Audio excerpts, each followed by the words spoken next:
We're looking at the endocrine system, and we're focusing on the thyroid gland now, specifically two hormones, thyroxine and calcitonin. And we'll look at this from a histology view, looking at a microscope slide to understand these hormones. Remember, hormones tend to be what we call a cascade effect, that one hormone or one structure impacts another.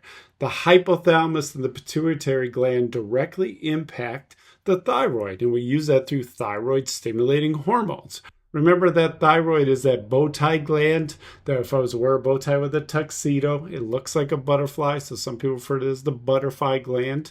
And if I move over and look at histology of it, we're looking at all of these rounded structures within it that we call follicles.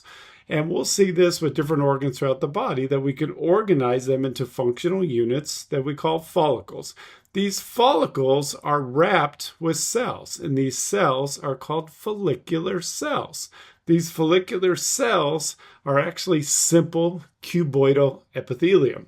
Remember, there's 4 types of tissue in the body: epithelial, connective, muscle, and nervous. And when we focus on epithelial tissue, the structure creates the function.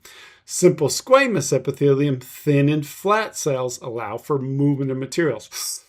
Oxygen, carbon dioxide. When we get into cuboidal, and they're more like a cube, we have more space within the cell that allows for areas of secretion. In this case, we're secreting hormones.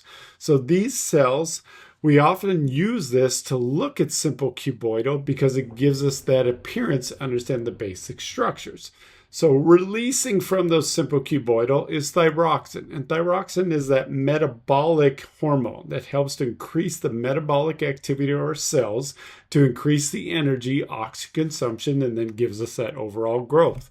As we get older and we lose the functionality of the thyroid, we tend to lose that metabolic activity. So our energy comes down. We tend to be colder as we get older, and there's a lot of contributing factors to that. But part of that is the hormones, including thyroxine, because it's part of the metabolism of our cells.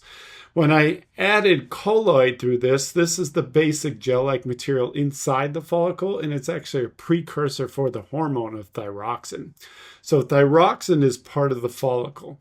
Outside of that follicle, I have parafollicular cells. So making up the follicle, follicular cells for thyroxine, and then I have parafollicular cells that are producing calcitonin. Calcitonin is important to control our calcium that's running through our blood. So as it increases, we have one hormone, parathyroid hormone, that's produced by the parathyroid that's on the posterior side of the thyroid. That increases the calcium that's flowing through the blood versus calcitonin is decreasing it. So it's another example we call a negative feedback loop, that I have parathyroid hormone and calcitonin hormone that are working against each other to create a balance or equilibrium that we call homeostasis. Remember, our primary goal of the endocrine system is to have that homeostatic balance with hormones. So parafollicular cells producing calcitonin to control calcium. We know calcium is important for some of our membrane potentials and how we move things across surfaces of cells, and then also for our bone development as well. And then thyroxine, we said, was for energy and how we metabolize within the cells, and we do that through these follicular cells.